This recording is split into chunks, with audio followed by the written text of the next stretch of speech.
There he is. Can you start? Okay, we'll start the meeting. So this is the uh, January 20th meeting of the Common Council Committee on Operations and Ethics. Members present, in addition to myself, are council members Frederick, Hoey, Igo, and Kimbrough. Other council members present are council members Flynn, Anani, and Ballerin. And staff, we have Research Council, J.R. Pichardo, Legislative Aide, Michelle Andre, and City Clerk, Danielle Gillespie. I think I've gotten everyone. I believe we do have some public comment, but before we get to that, so the agenda is consideration of two resolutions.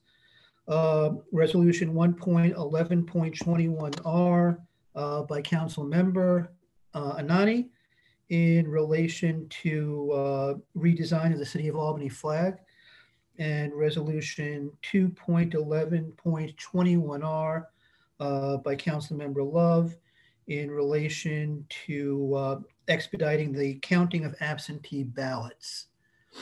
So with that, I will turn to the first item, which is Mr.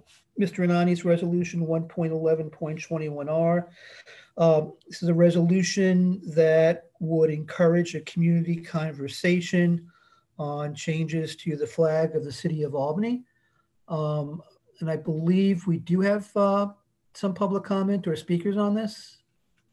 So I'll first turn it over to Councilmember Anani to introduce and discuss the resolution.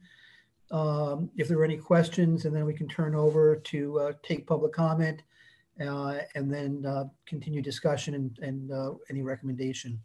So, Owusu? Thank you, Chair.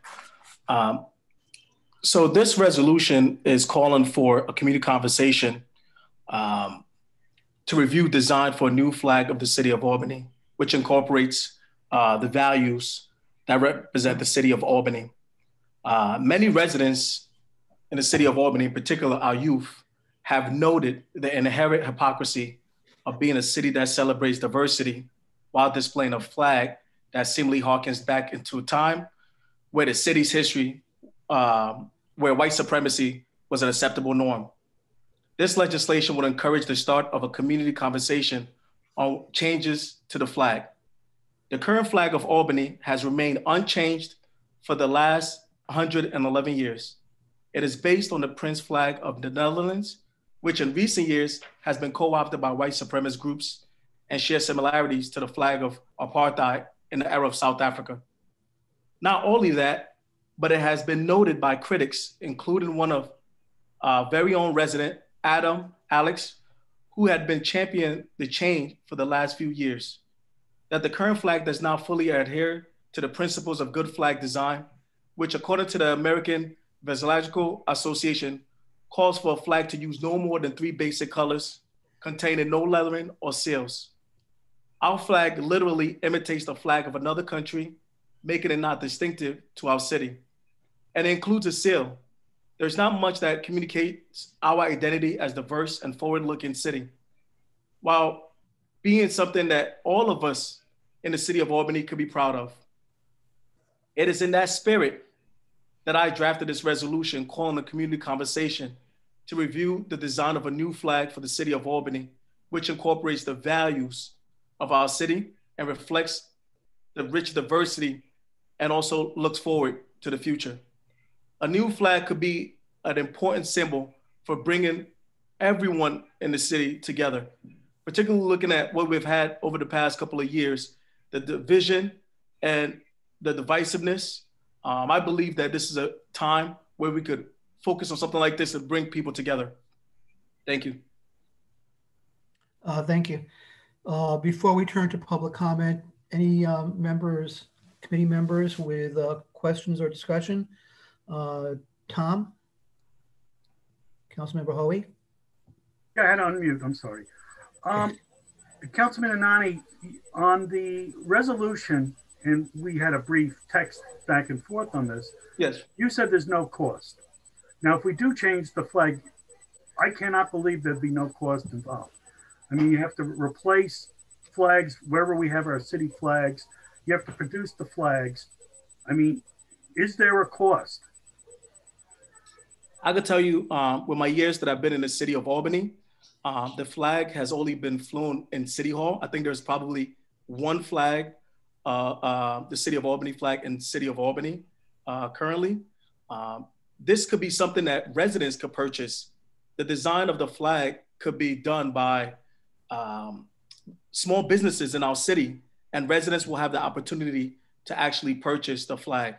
As it relates to if we are actually able to create the flag, if we want to purchase to have it flown around the city or even city buildings, that is on us. But at this moment, it would not be a cost to pass this resolution. Well, let's just take a step back. We have Yes. parades and stuff. I know the fire department, the police department, there's more places that the flag's flown. And I'm not arguing. I just want to know, there is cost involved, and the cost of the study and whether it's done free, I don't know. But I just, there is, whenever you do any kind of change, there is cost, hidden cost that you might not even think about right away. Gotcha. But I did, by the way, while I'm speaking, I did watch Richard's video, and I found it very informative. And, I understand what, I think maybe it's something that we should definitely talk about. But I have a question about divisiveness and about, the history of this city. Like I told you before, my two stepchildren's family, the Stortzes, moved in here around 1680, and they still have the homestead down on Route 9J on Stortz Island. So the island's actually named after him. I see Jack shaking his head because he's familiar with the family. They never owned slaves. They were hardworking farmers, and they were very poor. And actually, one of the sons, got burned. The mother had to row the boat across the river to get him to a hospital, and the kid died. It was tragic. So, I mean, we do have a Dutch heritage. And, when we start talking about racism in a flag, I brought up to you and you got mad at me. Why do we do tulips then? Tulips are from Holland, and you should read the history of tulips, people being killed and the stuff that went on there. So do we get rid of all our symbols from the past? And I understand what you're saying. Well, the new generation. Now, I did contact the Misagi Stockbridge Nation of the Mohawks, and I sent them a copy of our seal and flag, and I told that, which is on our flag, and they said it's like a comic. They said, and they would be willing to work with us in helping, and they do this already. And they're working with Stockbridge, Massachusetts right now to redesign their seal. Our seal is on the flag. I'm not saying our new flag would have a seal, but these are the type of conversations, and I welcome when you change the resolution to start the conversation. But Albany, which I didn't realize, was called, I hope I have the term, it was the fire, they called it the fire center, or I don't have the exact term, and I should have been ready for the meeting with it. But Albany is an important part of the Mohawk Iroquois Nation, and it was a central point. And I think we need to keep that history somehow, because the indigenous people were the first people here, and we kind of invaded and wiped them out, pushed them out to Wisconsin.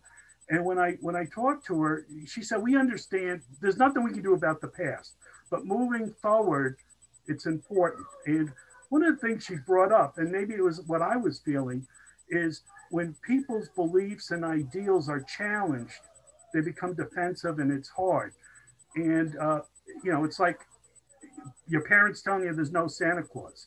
It's like something that you held, close to your belief in, and all of a sudden it's being challenged. It's hard for people to accept. And, I'll tell you, I'm glad about all this, because just hearing from another, culture about the effects, it's a big step. It's not just changing a flag, but it is changing, and something, that a symbol that's been there for, like you said, 111 years. And I think we need to, but we need to do it in a way that everybody, we get a buy-in. So thank you again. Thank you. Thank you, Tom. How many people actually watched the video that I sent out? Yeah, it was good. Yeah, it was pretty good. I just also, you know, if you haven't done so, I highly recommend a book called Island at the Center of the World. The island is Manhattan, but it's about the Dutch settlement in the New World and the influence of the Dutch, including Albany, the whole New Netherland colony, and the influence of the Dutch in really making the settlement, their area, much more diverse, tolerant in terms of the multiplicity of people who settled there, religious tolerance, et cetera, in contrast to the English settlement of New England, which is much more puritanical and did not have the same diversity. So something going back to looking at the differences in the Dutch settlement and influence versus the English influence on the development of different parts of the original colonies. Joe, did you have your hand up? Go ahead. So you just mentioned two things when you opened up the conversation. You said an Albany resident has been asking this for a few years. I've never heard of it until just recently. And I have a constituent, if anybody wants to see the flag, they fly it every day. It's on Euclid Avenue, the third block in off Western Avenue. So there are some people that have them. I don't know if schools have them. They should have them. Maybe that's why the kids don't know what it looks like. You say they do, but you know, I don't believe that there are that many calling for it, to be honest with you. I'm not against the conversation, okay? But we're gonna do it right and get the kids involved, everybody involved. It's just, let's have it, do it, and design it, you know? So. And I also have a question, if I can, Richard, ask Tom Hoey. That's right, John, can you, your volume is a little bit low. I can't get any higher. Okay. Any better? Yes. Yeah, Yep. Maybe I'm just close. No, well, Wilson, do you have any questions for me before I ask Tom something? No, I was just going to say that I sent a PDF of recommendations of what the process will look like if we were to go that route. And it showed that other cities have had contests where they involve every stakeholder at the table to become judges. And then it goes out to the public for the public to actually have a vote. This is something that I've seen actually Cultural Affairs have done some voting in the past in the city of Albany. So I just think about Cultural Affairs being able to maybe work with the Common Council and other stakeholders to get something done. But again, like you said, if we're going to do this, let's do it right. Bring young people, bring old people, bring white, everyone, the rich diversity that exists in our city, and bring everyone at the table to get it done. I have no problem with that. I have one question for Tom while he's here. He did mention something before I forget it. Tom Hoey? I'm listening. Tom, you talked to the Mohawks, and I know you told me they brought in the mural issue and the Northwest. Did they actually tell you what the dispute was over? Because no, they don't know, and they're not getting any response back. Okay. Well, I didn't either today. I talked to Pat Fahey. I don't know if everybody got the email. I talked to Pat Fahey last week in her office, and they got a hold of Brian Vigiani, discussed it in regional DOT. They said they can't comment on it. They're passing up the line. I told them when it was Thursday. They said they'd get back to me yesterday. I haven't heard a thing. So until that point in time, I at least be recusing myself on it, because it's possible it is a budget issue. And we know we're got a big hole. So I don't know how much that would cost, if that is even part of the dispute, just to let you know. Well, the murals are paid for, Joe. It's all paid for, and they're here. I mean, I think we're going a little bit off topic. Sure. But I'm sorry. I just didn't want to lose him while I was here. Okay. All right. Thank you. Okay. And just to clarify another point in terms of the seal, the flag redesign is just dealing with the design of the flag. The seal is not required on the flag, and the seal is a different issue, which is in city code. So that's not something we're talking about right now. And the seal itself, I mean, good flag design would indicate that seals really don't belong on flags. But any other question from committee members or discussion or other members? And then we'd move on to, can take public comment. Sonia? Thank you, Mr. Conti. That point clarified one of my questions, but I do have a question for the sponsor. And I did like where you were going with bringing in everyone across the city to collaborate on this effort.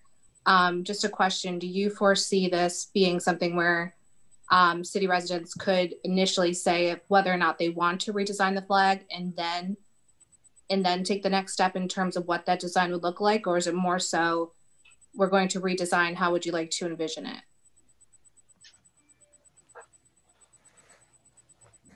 You're on mute.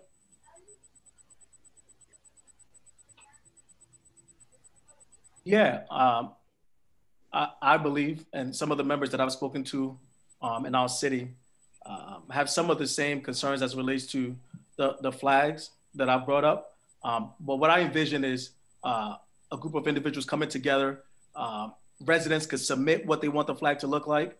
And then we can have individuals in government, nonprofit, school district, business community come together to make the recommendation. And then it could go out to the public for a vote.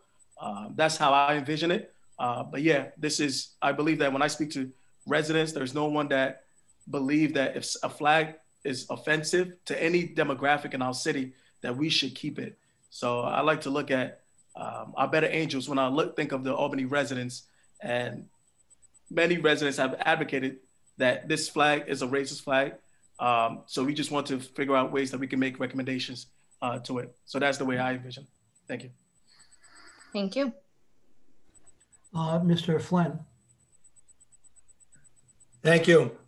Yeah, I'm right next to my daughter, and there's an Instagram page right now of the flags that kids are designing.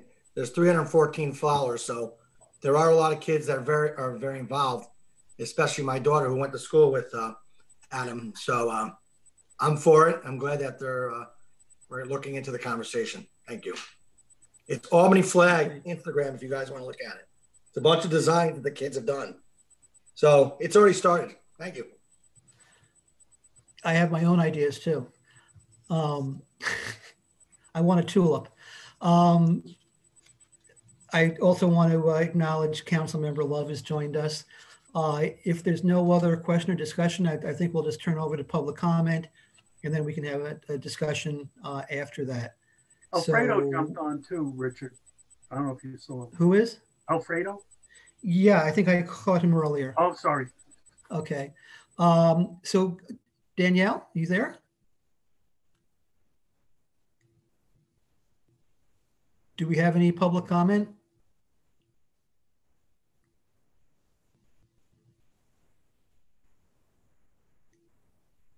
I believe I would be considered a public comment. I was invited. Can you turn up your volume?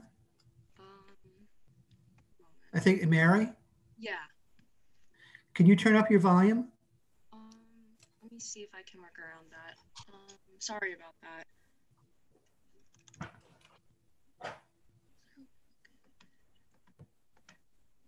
Or maybe I'll come back to Danielle in terms of speakers for public comment. You did call Mary Kabuhat, right? We have Mary Kabuhat and Ezra Jones, who signed up to speak in person.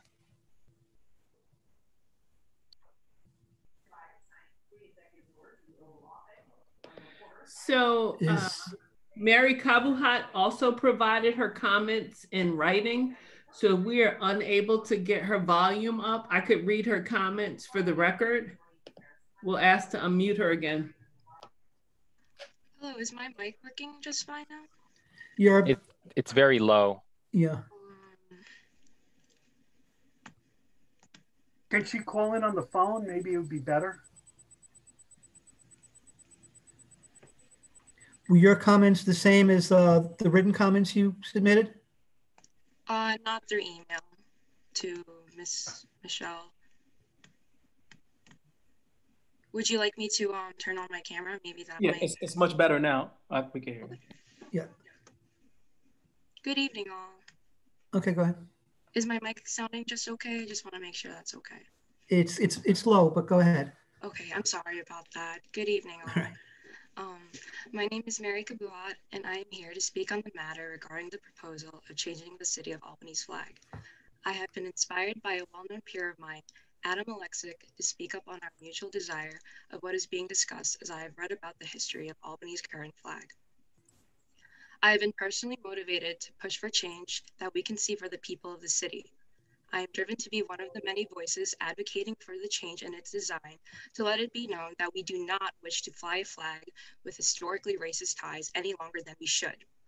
I am not fond of the current flag as it was flown by the Dutch East India Company, where I learned throughout my years of schooling here in Albany that it was known for its widespread use of slavery and slave trade. Many of my peers, and myself included, are voicing for changing Albany's flag for efforts to celebrate the rich history behind the city. Although I am an immigrant from the Philippines, I would consider the city of Albany as my hometown, so I am naturally in full support of the cause that is being discussed here this evening. By shifting from flying a flag with ties to a slave trading company into one that symbolizes how Albany came to be, I can be reassured that as someone who has lived here for almost 2 decades, that my voice matters too. I would also like to make note to Mr. Thomas H.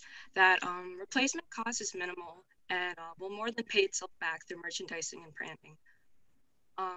It's also been done by many other cities who have seen economic benefit through small businesses by selling the flag. So costs should be discussed even further, though it is a concern that is completely valid. I hear you on that. Small businesses can generate income for the selling of the flag, and that should be a concern that could easily be worked with. I would like to also make comment about how you mentioned how Dutch heritage might be erased with the topic of the flag change. So Mr. Jack Flynn, he brought up how there's the Instagram page, Albany Flag. I follow that account, and on that page, Adam Alexic has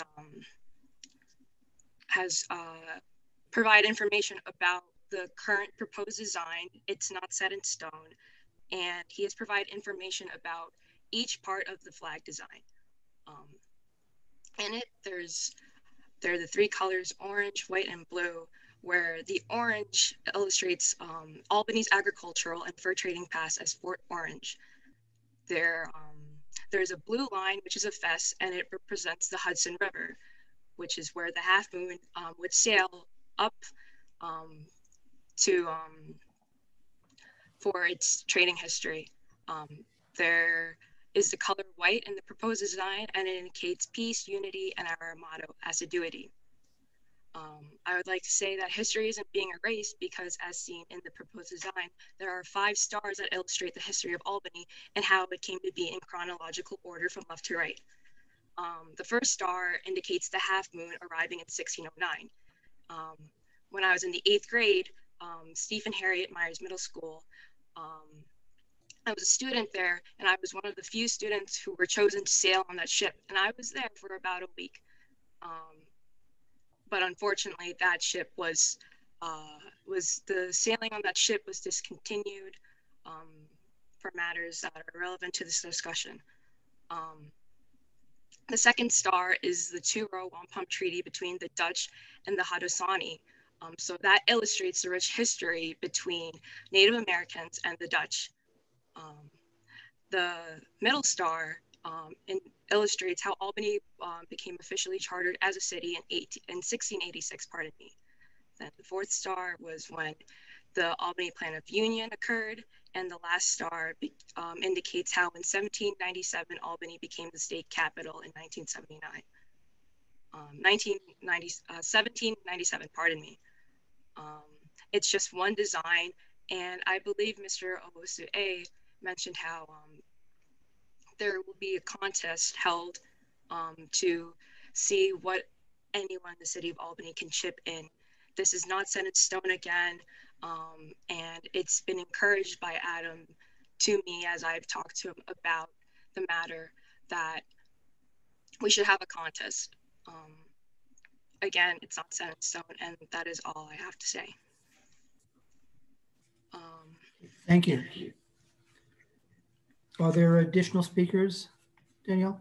There are no additional speakers, but I have written comment from Ezra Jones. Mr. Chair, if you'd like me to share, and then also from Haley Krasnikov. Okay, if you want to quickly read those. Ezra Jones's comment reads as follows. I'm suggesting that the topic of the flag of Albany be discussed, as I personally believe our current flag is very visually unappealing. While having a good flag that gets people's attention can not only make residents feel better about Albany, but make people passing by likely to stop and do business in Albany, as it will make it stand out more from other similar upstate New York towns and cities. And Haley Krasnikov has also submitted comment, and Haley's comment reads as follows. My name is Haley Krasnikov, and I am a senior at Albany High School. As someone who has grown up in Albany, I believe Albany is a great city and deserves a flag that represents that. I never knew that Albany had a flag before this notion to change the flag was established. However, after learning about its history, I'm saddened and disgusted that we have adopted such an unjust flag. The design behind the flag is promoting racism and slavery, and that alone should be the reason we obtain a new flag, a new design. Our current political climate shows us that we need to be more self-aware of racial discrimination, and adopting a new flag design is the first step in making the city more aware. Nevertheless, the flag is also poorly designed, and we should have a flag that citizens are proud to fly. I'm confident that a new design will increase city morale and bring Albany residents pride. Thank you for reading my statement, and I hope you now understand why the design of the Albany flag should be altered. Okay. That concludes the written. Thank you. So that concludes the public comment. Is there any further discussion that members have or questions? Alfredo? And then we'll go to Tom. Thank you. I just wanted to say that I don't think we should be afraid of looking into this. I think, you know, I like others was not aware of the issues or concerns until this was brought up. But when I did my research, you know, there was articles about this in 2015. So even way before any of this was brought up. So I think, you know, it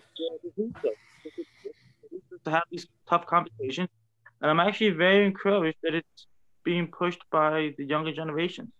You know, by people who are the ones that are gonna have to live with these symbols way beyond our time. So, you know, I'm glad to see that. I'm glad to see that they're speaking here before us, and they're taking their time and initiative to do this.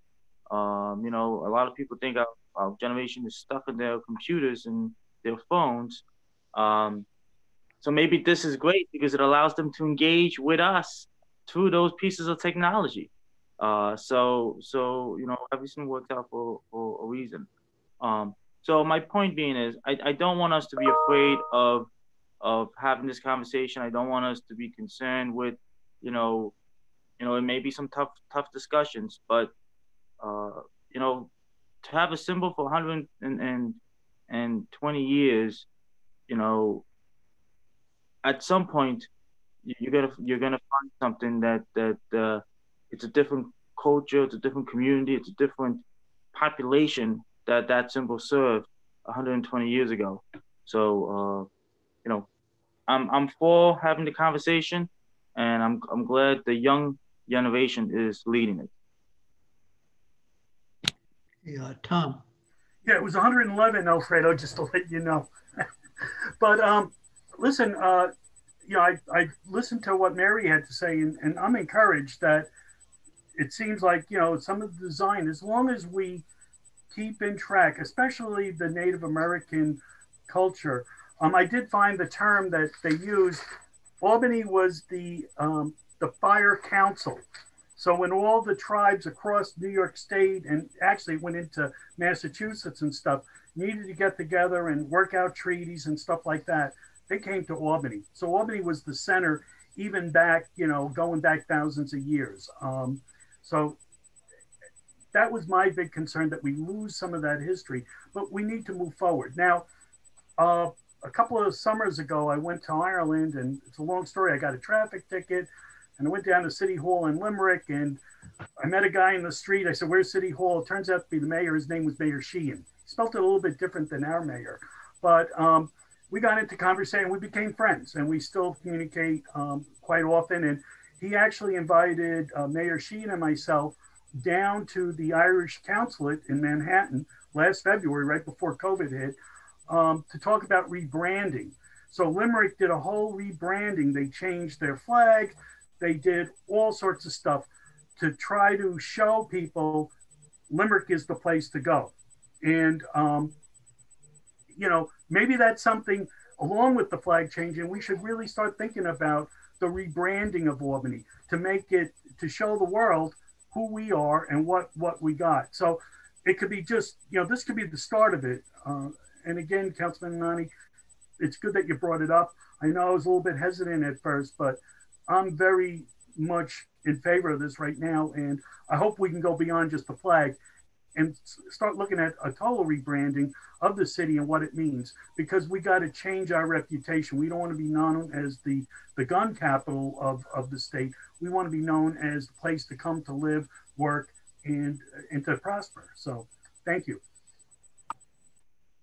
Okay. Is there any further discussion?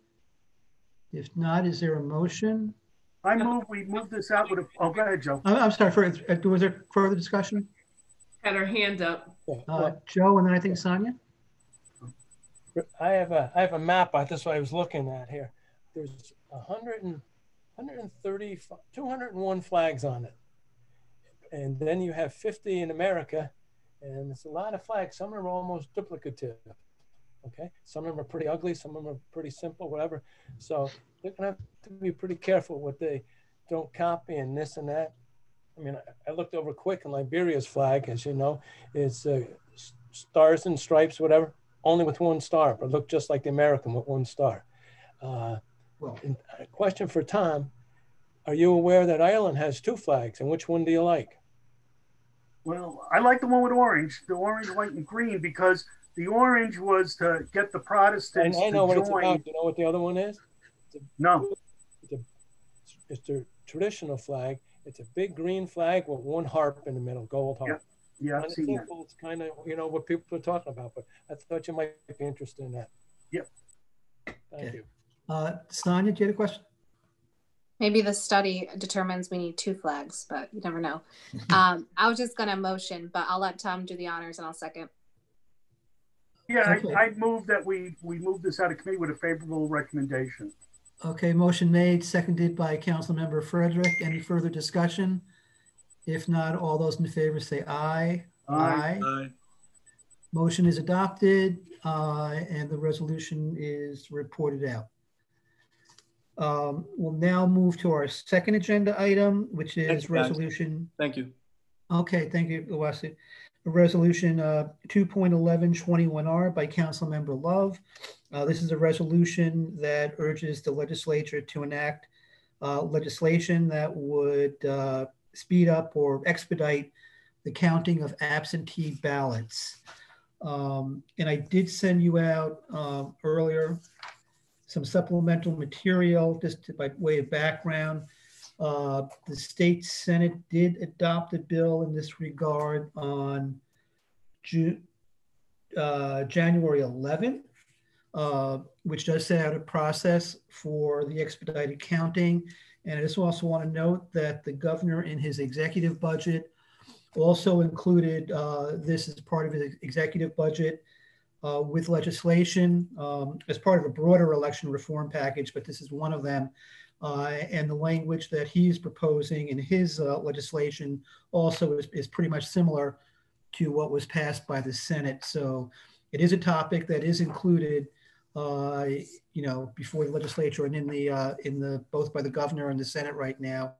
Anticipate something will happen on it. The resolution itself doesn't endorse a specific bill, but is more general. And I will turn it over to Councilmember Love for any to introduce the issue, any comments, and then we can have a committee discussion on it. Okay, so thank you, Richard. Last year when they started early voting, I think it was last year was the first time they did early voting. So going down to the Board of Elections at least 4 to 5 times a week, I noticed that absentee ballots were all over the place. There was boxes here, there was boxes here, there was boxes here. And what they do is just tell people when you come in with the absentee ballot, just to throw it in the box. And I know Debbie, who issued the absentee ballots and has control of them when they come back. I think that she does a wonderful job, but I think it could be better. I think the absentee ballots should not be stored until the election is over with. I think they should be open and put in a database and be counted as we go along, because that is a big holdup at the end of the election. Again, I was down there and absentee ballots were all over. I'm not saying any was missing. I'm just saying they were all over. I just think, again, if they count them as they come in, this process should go smoothly. And I know that we wait until after the election for the ballots to come from overseas or whatever. That's a process itself. But the ballots that's come from around here in the city of Albany and wherever should be counted right away and put it on a database. I don't know how other people feel about that, but I've been down there. And again, this year, absentee ballot boxes were all over the place. The last time I was down there for early voting, the absentee ballot was on the outside of the door. I'm not saying that nobody wasn't watching it, but that's where the absentee ballot box was, outside the door. I think that the Board of Elections should have better control and watch over the ballots a little bit safer than that. Okay, thank you. And I said the resolution doesn't endorse a specific proposal, but the one that is pending basically would. Okay. The language that's pending would provide that absentee ballots as they come in, I think they'd be validated and stacked. And then at the end of early voting, you would look at who voted, by early, who voted early and whether or not they cast an absentee ballot. And then if they did cast an absentee ballot, that would be set aside. Correct. And then I believe it also provides on election day that the poll workers would have their poll books would include a notation as to whether or not someone voted for, actually applied for an absentee ballot. And I think both bills are the same. And then if on election day that you would, if you wanted to vote on the machine, you would have to turn in your absentee ballot and affidavit envelope and then be allowed to vote on the machine. If not, you would vote by affidavit ballot. And then basically what would happen is your absentee ballot would take primacy over voting, your ability to vote on the machine.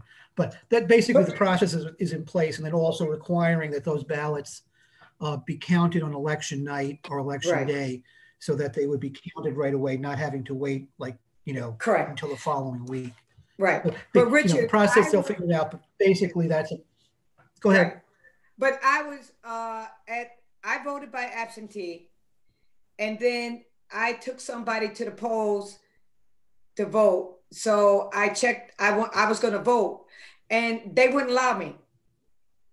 The absentee came up. Right. They said I voted by absentee, and I mean I didn't care. I just wanted to see what the process was. So So again, I took somebody to the polls. I decided I wasn't gonna vote that day because my absentee ballot was already in. I didn't want to confuse anything, but I did check on it, and the lady wouldn't give me a ballot. She said, "You voted by absentee," and that was it. That's under current law. That shouldn't happen you know, I understand. You know, I see Jack Flynn shaking his head, and Richard, I definitely understand what you're saying. I just didn't want to start any confusion either. As elected official, I just left it alone, walked away. But I do understand what you guys are saying. I understand. Yeah. Okay. So anyway, the resolution itself is consistent with the proposals that are pending to expedite the counting. The Senate's already passed a bill. The governor has included in his budget as something he wants to do. So I'm anticipating that we will probably have something in this regard happening in any event. I think the resolution is consistent with where people are moving. Is there any other questions or committee discussion? Tom? Yeah, and one of the things I was confused about was the ballots won't be counted before the election, will they? Because my concern would be if somebody at the BOE released, oh, so-and-so's ahead, and people hear that, that could change the whole outcome of the election. I mean, that's the big problem in the United States. When people in California hear that the East Coast, somebody's overwhelming, when that information gets out, it changes the way people vote.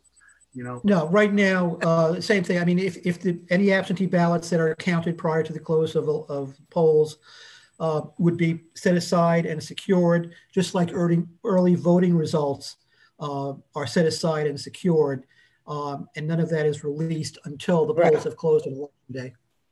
I got a question for Jack. Jack, is it secure? I mean, can that information get out? I know you've worked for the BOE.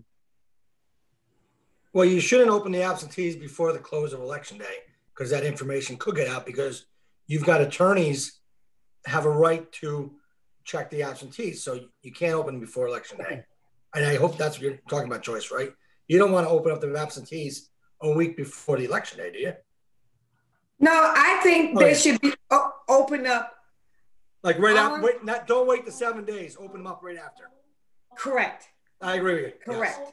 I think it should be a process where they start opening them up right then and there. Yes. I mean, I get what you're saying, Jack. I get, people, the attorneys bickering back and forth, and Tom said people. Go ahead. Yeah, because now you're going to have to hire an attorney for 2-3 weeks now rather than just 2 or 3 days. Right. Right. Correct. I remember when I get it. Right at the polls. What? I remember when they used to open them right at the polls. You go to the I remember that too. I remember that too. Yeah. Joe, you showing your age. There was a doctor. He was 99. And I said, "Doctor, what are you doing here? You voted absentee." He says, "I'm about to change that now, son." I remember that, where they would come just before the polls closed with the absentee ballots, give it to the clerks. And the clerks would even before the polls closed, they would say, well, okay, can we start counting the absentees? Because they wanted to really get everything counted and done. Right. Well, that's what the school board does. School board does that. Well, it was kind of abuse. Anyway, Sonia, I think, had a question. Yeah, more so a comment. I'm definitely supportive of this legislation. And I also know, I think it would be helpful for the members at the Board of Election, because I know this year and going through that election process, they were also working for months along with the lawyers that were there and then the candidates that were present to see the votes. So hopefully this would alleviate some of that additional burden in pushing out the timeline. Correct. Okay. Alfredo, go ahead, Alfredo. I just want to say, as someone that had to wait for absentees to figure out the determination of an election as a candidate, to get it out quicker, to know sooner, can give you a lot less gray hair. So I was there for yours, Alfredo. All right. Is there any further? There's any public comment on this, Danielle? I'll make a motion. I just want to make sure we have no public comment. I don't believe we do. Nope. No public comment. Okay. If there's no further discussion, is there a motion? I'll make a motion as vote out of committee with a favorable recommendation. Okay, Mr. Igo made motion to report. Is there a second? Second. by Mr. Hoey. Any further discussion? All those in favor? Aye. Aye. Aye. The motion is adopted and the resolution is reported. Okay, that's all we have on the agenda for tonight. There are two, actually, I think there will be three other other items in the committee that I'm going to want to move forward with and start scheduling some meetings on. One is a local law by Councilmember Love that relates to residency eligibility.